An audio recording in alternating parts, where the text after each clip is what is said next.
Hi, I'm Vernon Billy with EdBrief Conversations. Thank you for joining us again. We are lucky to have with us today Larry Aceves, candidate for Superintendent of Public Instruction. Larry, thank you for joining us. You're very welcome, Vernon. Thanks. Glad to be here. Thank you. It's good to see you. Let's jump right into this. You're running for SPI. Tell our viewers why you think you're the best candidate for the job. All right.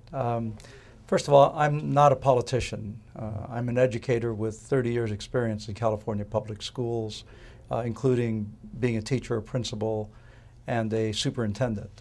The historic cuts that the schools are going through now are really devastating. And clearly the thing that is apparent is that the governor and the legislature are making a lot of cuts aimed directly at instructional materials and services for kids. Right, right. At the same time, there's high expectations for children and demands for educators simultaneously as these cuts are occurring. So the thing is that as someone who's been in the trenches, I believe I bring a perspective to the department and to the position that none of my opponents will have. Excellent, excellent. So let's talk a little bit about, you alluded to the cuts that are occurring right now. Yes. As you and I both know, and our viewers know, schools around the state have been experiencing cuts since the .com bust. Right. So we're on 9 years roughly of direct cuts. If you are elected as SPI, and if we're still in the same financial situation the state is, what is it that you would do to try and prevent these cuts from happening? Well, clearly, the governor and the legislature are failing our children.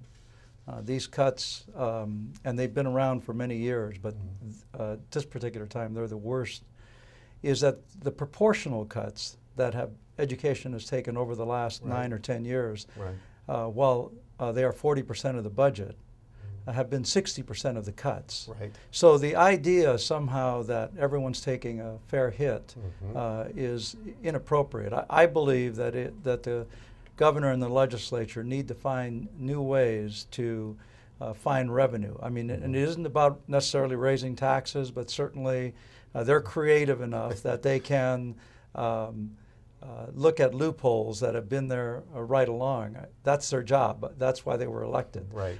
As superintendent, I would remind them of that. Certainly as a superintendent myself in the San Jose area, there were programs that I put in. I was there for 15 years.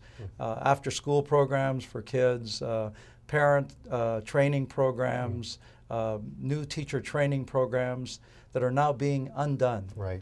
And the issue with that is that make no mistake about it. These are not one-year cuts they're talking about. Right. The cuts that they're making are going to destroy programs for years to come.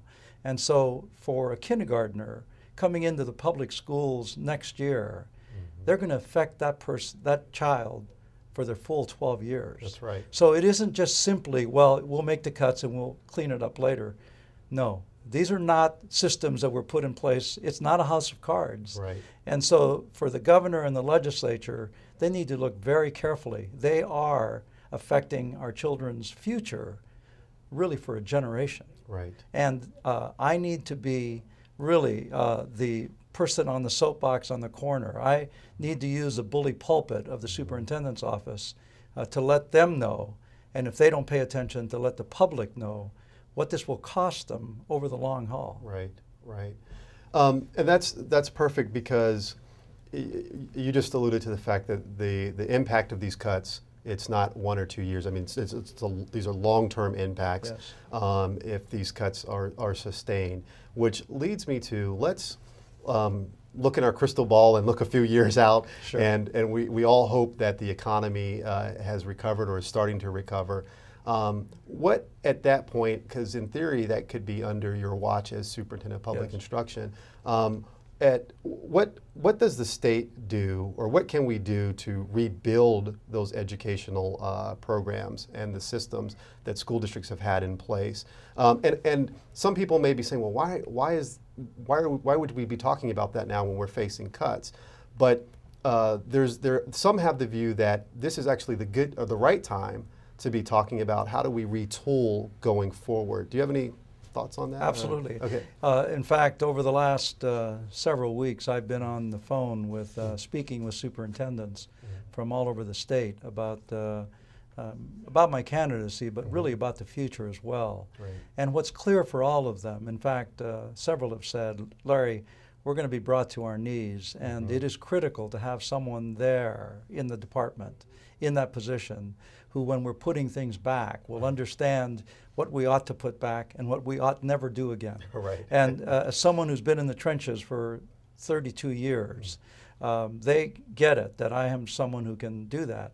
But clearly, there are certain things that we need to look at into the future. The whole issue of adequate funding in a way that isn't as, I mean, it's insane now. The idea that you put a budget together and then in the middle of the year, oh, oops, we're sorry. Right, right. You can't keep doing that. I mean, there has to be the legislature and the governor have got to figure out how to get a funding program, like with any business, that you know for 2 or 3 years in advance about what you're going to get. Right. That doesn't happen now.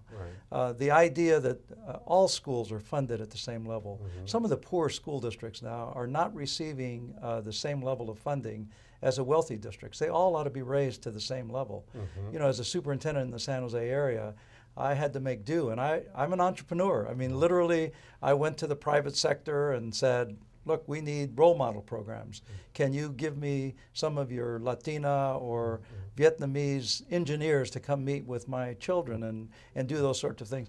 Those are programs that, you know, you can do when you've got a little bit of flexibility. Right. But again, the whole issue of equitable funding is very important.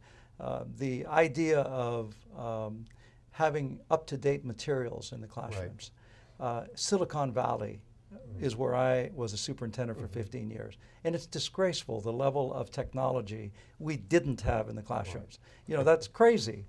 You know, we need modern textbooks. We need to make sure that all of our children, all of our schools have the best textbooks available. I think it's important. Accountability is clearly important. Nobody is shying away from that. In fact, it's interesting.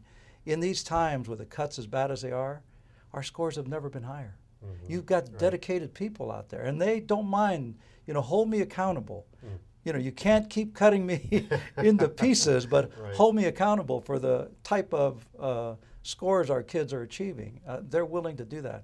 We need to look at our whole assessment system. It's really archaic, and it's been, you know, even members of the Obama administration say there's changes that need to be made in how our scores, what our tests give back to teachers. And finally, we need to cut the red tape. There is way too much.